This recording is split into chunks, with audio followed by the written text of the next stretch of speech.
माता दी। आज गुप्त नवरात्रि का चौथा दिन है। आज भक्त माँ भुवनेश्वरी की पूजा अर्चना करेंगे। माँ भुवनेश्वरी को संसार भर के यश और ऐश्वर्य की देवी माना जाता है।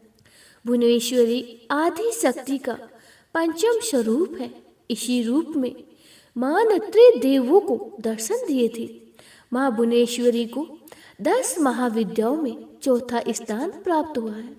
पौराणिक मान्यताओं के अनुसार माँ भुवनेश्वरी ही संपूर्ण जगत का पालन पोषण करती है। उन्हें जगत धात्री भी कहा जाता है। माँ भुवनेश्वरी 14 भुवनों की स्वामिनी है। माँ को भगवान शिव की सखी माना गया है। माँ भुवनेश्वरी की पूजा लाल रंग के पुष्प, नवेद, चंदन, कुमकुम, रुद्राक्ष की माला, सिंदूर, फल आदि से करनी चाहिए। पूजा के बाद कथा का पाठ करना चाहिए। गुप्त नवरात्रि में माता रानी की 9 स्वरूपों के साथ 10 महाविद्याओं की पूजा करते हैं।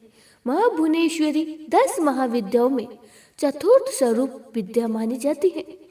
यहाँ देखें माँ भुवनेश्वरी की पूजा विधि, स्वरूप और महत्व के बारे में। गुप्त नवरात्रि का चौथा दिन आज जाने माँ भुवनेश्वरी की पूजा विधि, स्वरूप और महत्व।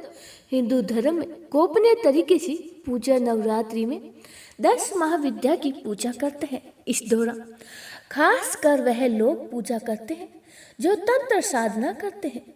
आज गुप्त नवरात्रा का चौथा दिन है। इस दिन माँ भुवनेश्वरी की पूजा करते हैं। उन्हें सारी दुनिया का पालन पोषण और धारण करने वाली माने जाती है। कहा जाता है कि इनकी पूजा करने से मनुष्य को ऐश्वर्य की प्राप्ति होती है। माँ भुवनेश्वरी का स्वरूप, माँ भुवनेश्वरी को महालक्ष्मी का स्वरूप माना जाता है। इनका स्वरूप बहुत ही सौम्य है और इनके समस्त अंग क्रांति से परिपूर्ण है। यह अपने भक्तों को अभय और समस्त सिद्धियों का प्रदान करती है। माँ अपने मस्तक पर मुकुट और चंद्रमा धारण करती है। इनके 3 नेत्र हैं और मुख पर हमेशा मुस्कान छाई रहती है।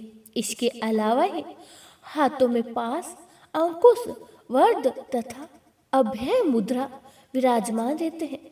माँ भुवनेश्वरी की पूजा विधि। गुप्त नवरात्रि के चौथे दिन माँ भुवनेश्वरी की पूजा करने के लिए ब्रह्म मुहूर्त में उठकर स्नान आदि करने के बाद ही पूजा स्थल को साफ करें। साफ सफाई करनी चाहिए। उसके बाद व्रत का संकल्प करें और पूजा की सामग्री रखें। माँ दुर्गा के सभी रूपों का ध्यान करते हुए घी की दीपक प्रज्वलित करें। माँ भुवनेश्वरी को लाल सिंदूर, चावल, लाल पुष्प चढ़ाएं। इसके बाद माँ को मेवा या शुद्ध दूध से बनी मिठाई का भोग लगाएं। इसके बाद पूजा स्थल के सामने आसन लगाकर बैठे और माँ भुवनेश्वरी को प्रसन्न करने के लिए इन मंत्रों का जप करें। ओम ह्रीं ह्रीं श्री भुवनेश्वरी नमः मंत्र का 108 बार जप करें। वही सिद्धि प्राप्त करने के लिए ओम ह्रीं भुवनेश्वरी नमः का जप करें। पूजा के अंत में माँ भुवनेश्वरी की आरती करें और ध्यान लगाएं। माँ भुवनेश्वरी की पूजा का महत्व धार्मिक ग्रंथों के अनुसार जब संसार में असुरों का अत्याचार बढ़ने लगता था तब सभी देवता देवी परेशान होने लगे। इनके बाद देवगण अपनी परेशानी लेकर महादेव के पास पहुंचे और उन्होंने दानवों के घोर अत्याचार के बारे में बतलाया।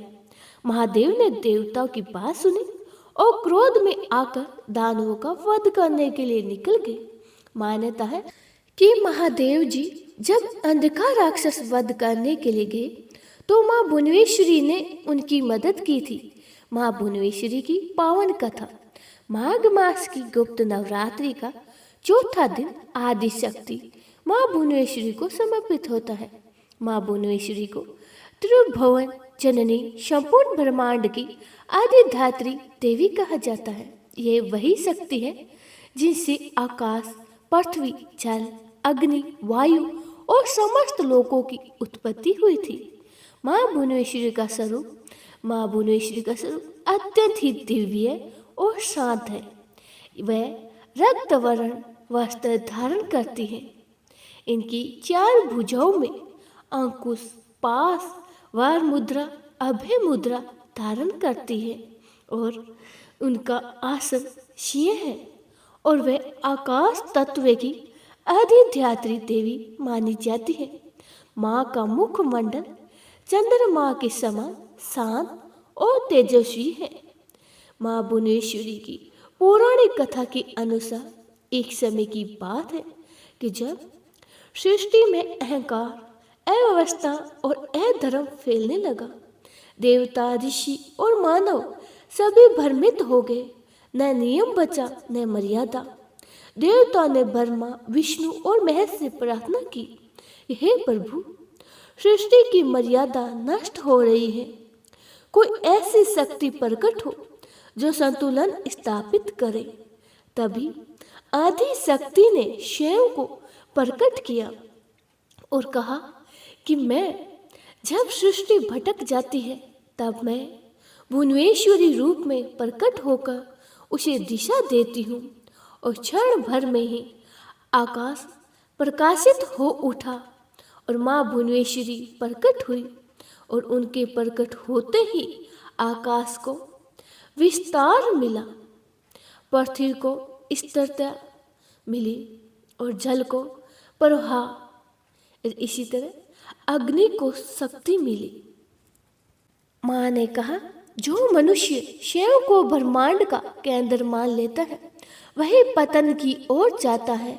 जो स्वयं को ही ब्रह्मांड का एक अंश समझता है वही मोक्ष को प्राप्त करता है। अब जाने राजा धर्मकेतु की कथा। एक धर्मात्मा राजा धर्मकेतु था, परंतु समय के साथ उनमें अहंकार आ गया। वह स्वयं को सबसे बड़ा शक्तिशाली समझने लगा। एक दिन उसके राज्य में अकाल पड़ा। ऋषियों ने कहा, राजन, यह प्राकृतिक का क्रोध नहीं, तुम्हारे अहंकार का परिणाम है। राजा ने गुप्त नवरात्रि में माँ भुवनेश्वरी की साधना आरंभ की।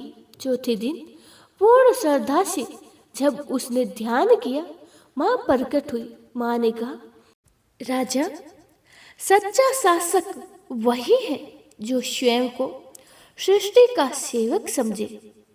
राजा ने अहंकार त्याग दिया। माँ के वरदान से वर्षा हुई, राज्य समृद्धि हुआ और राजा को आत्मज्ञान प्राप्त हुआ। माँ भुवनेश्वरी की कृपा से क्या फल मिलता है। और माघ मास की गुप्त नवरात्रि की चौथे दिन माँ भुवनेश्वरी की पूजा से मानसिक शांति, पारिवारिक कलह से मुक्ति, गृह, भूमि और संपत्ति के योग, साधना में सफलता, जीवन में संतुलन, अहंकार का नाश प्राप्त होता है। पूजा का विशेष महत्व, इस दिन मौन रहकर दीपक जलाकर ओम हे ही श्री भुवनेश्वरी नमः इस तरह मंत्र का जाप करने से साधक को विशेष फल मिलता है। बोले माँ श्री भुवनेश्वरी माता की जय हो।